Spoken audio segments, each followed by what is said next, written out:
Am I the jerk for abandoning my very difficult mother? This is my first post on Reddit. I'm a 16-year-old female, and I've recently made the decision on my own to essentially abandon my mother. I'm worried that this is just me being a dramatic teenager and that I've hurt my mom beyond belief over nothing though. Recently, my mother, who is about 45, has become very emotional and aggressive, which I think is normal for a woman of her age, and would be fine if it didn't affect me so much. She's done a lot, including openly favoring my older brother. For example, she let my brother unjokingly call all women overly emotional, then yelled at me when I jokingly said men are stupid, which I don't actually believe. She admitted to me that she's much more strict with me because I'm a girl. She told me she wished she never had kids during an argument. She never apologizes to me until after I confront her about the problem. Once she did something that my therapist thought warranted a call to Child Protective Services. My dad and I managed to convince him not to, though. She also seems to convince herself that everything I dislike and everything I do is purposefully to upset her in some way. She basically acts like a 13-year-old girl and treats me like I'm a member of her clique who started dating her ex-boyfriend. No one in my life who could help actually did. My dad did not really believe anything I said and tried to get us to talk it out, which I had been trying to get him to convince her to do. So after a bit, I decided that the next time I had to switch houses, my parents are divorced, I just wouldn't, and I would stay with my dad. Of course, this made her emotions go through the roof. There were lots of calls, but I stood my ground because I was tired of her. It's been a few months now, and I'm much happier. She's mellowed out, and is much easier to get along with when I'm not stuck in a house with her. She has her moments, but it hasn't been bad. I felt pretty guilty though. Around the time I decided to stop going to her house, she called me crying, and we talked about it, but I don't think she understood my decision. I know some of the decisions I've made, like telling my therapist about the event mentioned before, weren't smart on my end and I've exaggerated a bit, but she and her now husband have been very hostile to me. I still don't know if I'm in the wrong though. So, am I the antagonist? It's really tough to deal with family issues, especially when you're feeling unsupported. It sounds like you've made a choice to protect your own well-being, which is important. As long as you're looking after yourself and trying to communicate as best as you can, you're not in the wrong for prioritizing your own peace. It's okay to set boundaries, especially if someone's behavior is affecting your mental health. Am I the jerk for yelling at a stranger? This has gnawed at me for a few days, so I thought I would post it here for clarity. Background: we live in a ground floor apartment because my partner has severe acrophobia and cannot handle anything else. While we live in a rundown neighborhood, for the most part, it is pretty quiet. We have had problems in our section of the building with tenants selling drugs, which we have reported to management and the police. Occasionally, people bang on our windows at night as they try to find a specific unit. Less offensively but still bothersome, people walk by on the grass right outside our windows. The area of grass is fairly wide, around 20 feet from the building to the parking lot, so it is not that people cannot walk farther away from our windows. It really just seems like an active, if rather lazy, choice. We hate it and feel it is an invasion of our privacy to a fair degree,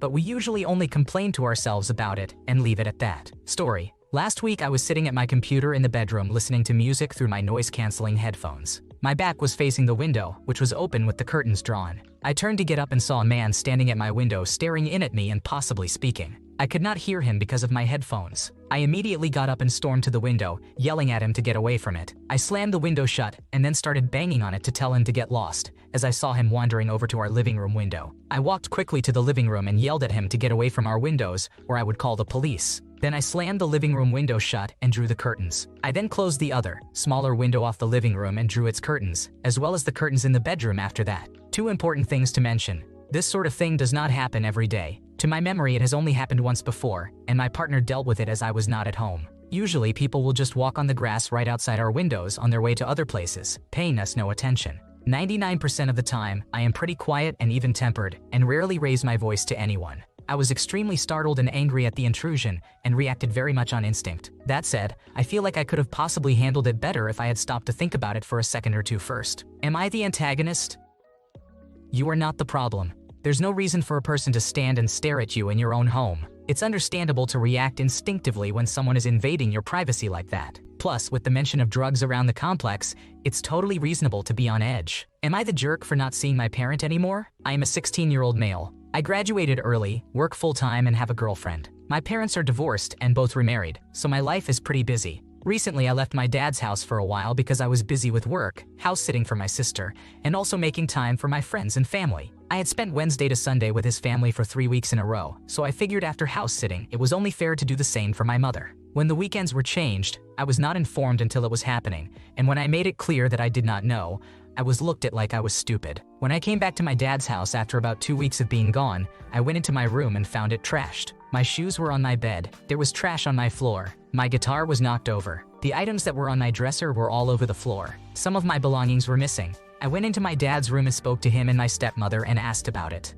Keep in mind, it would be stupid to leave my bedroom door open, so I never do. They said someone probably let the cats in and they knocked stuff down. But I know that is not true because one of my trophies was sitting on the floor right side up, which is not the way I left it. I was also missing clothes, rechargeable batteries for my Xbox controller, and the charging dock for them. They said my stepsister had asked about batteries and they told her to check my room. I went into her room and asked about my batteries. She was using them to play an Oculus, which is important later, and she gave them back. Then I asked about the charging dock, and she looked around and said, I lost it. I tossed the batteries on her bed and said, never mind, find it tomorrow. I went back to my room and called my girlfriend and told her about it.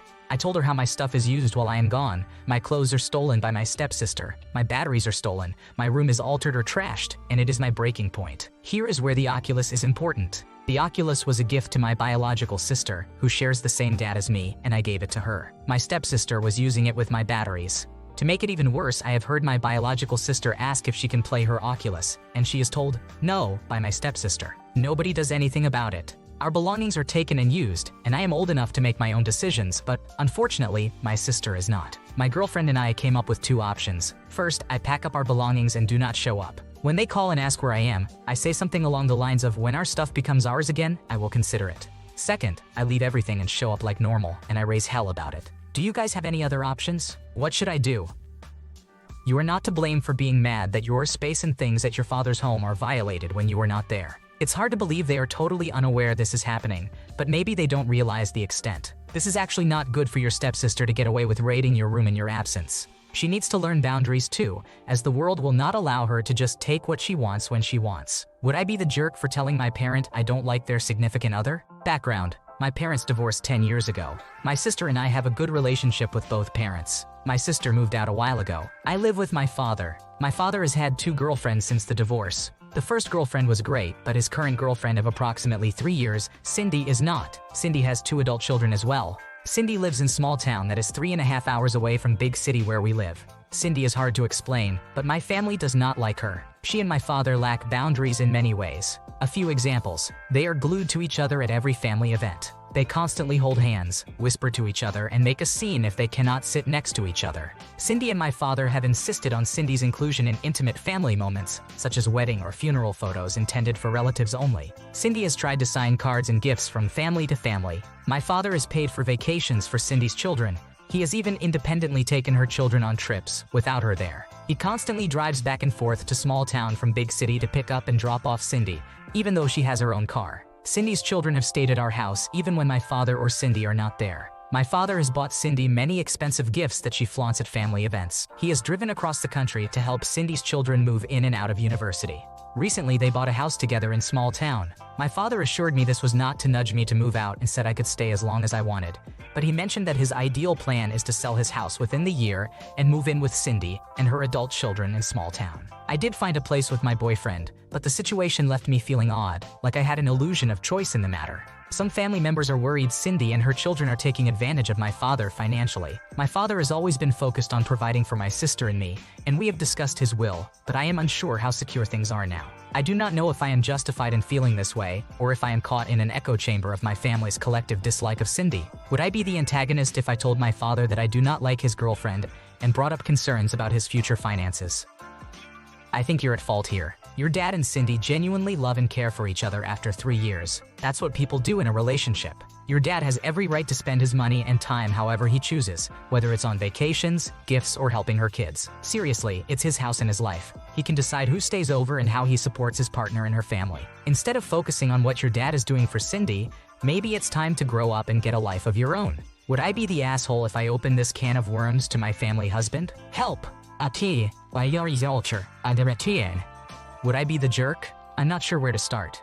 I have never posted before, so please take it easy on me. Trigger warning essay. I have been happily married to my high school sweetheart for 8 years, and we have a beautiful 2-year-old daughter. We have been together since we were 16, so 16 years total this year. We know everything about each other and basically grew up together. However, there is one deep dark secret that I have never told him, that I didn't think I would need to tell him until recently. I feel like it is something that I need to bring up because I don't want to put my daughter in the same situation as I was. I need advice on how to bring this up to him and to what extent. Growing up, I had a twin brother and lots of older cousins, but the only cousins close to my age were boys. That put me in a situation where at every sleepover, it was me and 3 boys. My 2 cousins were 2 and 3 years older than my brother and me. I am not sure at what exact age the abuse started, but I have vivid memories from ages 10 to 15. It was one particular cousin, the one who was 2 years older, that was doing the abuse, but the other cousin would text and harass me for pictures at times. My brother would try to step up and stand up for me but was intimidated by the older cousin, so the abuse continued. A lot of people hearing this situation would say, "Why didn't you tell him to stop?" Or "Why didn't you tell someone at the time?" But unless you have been in that situation, then you don't know. I thought if I spoke up and told my parents, his parents, or anyone close, they wouldn't believe me. I know my brother was aware to an extent, but I'm not sure to what extent. I have never talked to anyone about it. I kind of thought I would take this to my grave until recently. My daughter also has 2 older boy cousins, just like I did growing up. One is 3 years older than her, and the other is 8 years older than her. Recently, my in-laws have been making comments to my daughter when we are leaving their house like, "Next time the boys come down for a sleepover, you will have to come too, and you need to come stay the night with the boys and us, and we will go to dinner and a movie."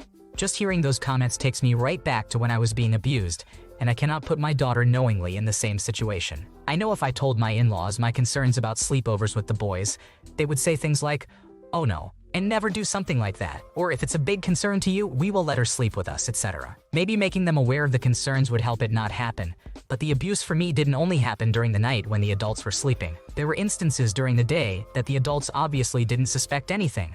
My husband and I have covered a lot of topics as far as parenting, but we don't see eye to eye on sleepovers. I would like to make our house a no sleepover rule house, but he has mentioned just a couple of times that everyone he knows with young kids, babies lets them sleep at their grandparents, and we haven't. He also doesn't know the reason I'm nervous about it. I do still have a case of my first kid syndrome. I haven't spent a night without her and would have a hard time with it. She does go to daycare 5 days a week since I work full-time. I am posting this now asking for help because I do feel like it's time to share my concerns with my husband. I am just not sure of the right way to bring it up to him. I'm nervous about how he will react. He was good friends with this said cousin in high school. Is he going to call him out on it? Will he not believe me? Will he not support me in my feelings about sleepovers with cousins? Will he think I am the asshole because I think my nephews might do something like that? I'm really not sure. I would like to think that my husband would believe me, he has no reason not to, and support me, but I can't be sure until I tell him. I'm not going to let my nervousness about the conversation deter me from telling him. I will not put my daughter in a situation where she could possibly be abused. How would others bring this up? My husband and I don't very often, if ever, have super serious conversations, so this would be odd for him. Part of me thinks he might not take me seriously. Or am I an asshole to even think this situation might happen to my daughter? Am I overreacting to the whole thing? I go back and forth in my head on whether it's worth opening the can of worms. But then I look at my sweet, innocent daughter, and I can't stomach the possibility of it happening and me knowing it was a possibility. I'm 32 years old, and I think about it every time my husband and I are intimate. I'm lost. Help. Your post has been removed because this subreddit does not allow discussions about subjects like rape, sexual assault, suicide, self-harm, abuse, or violence. If you need to include a trigger warning in your post, there's a good chance it violates the sub's rules. Please review the rules in their entirety and message the mods before trying to resubmit your story. Resubmitting without approval will lead to a ban, no exceptions. Am I the jerk for only giving my niece short replies and not engaging in conversation because she doesn't help with household chores? My 20-year-old niece started college 2 years ago. Since my husband, our 1-year-old child, and I live in a 1-bedroom apartment just a few minutes walk from her university, my mom asked if we could let her stay with us. I love her, so I said yes. She has the bedroom while we sleep in the living room. Initially, she was really helpful, but that only lasted about 2 months. Over the past 2 years, she stopped helping out unless I specifically ask her.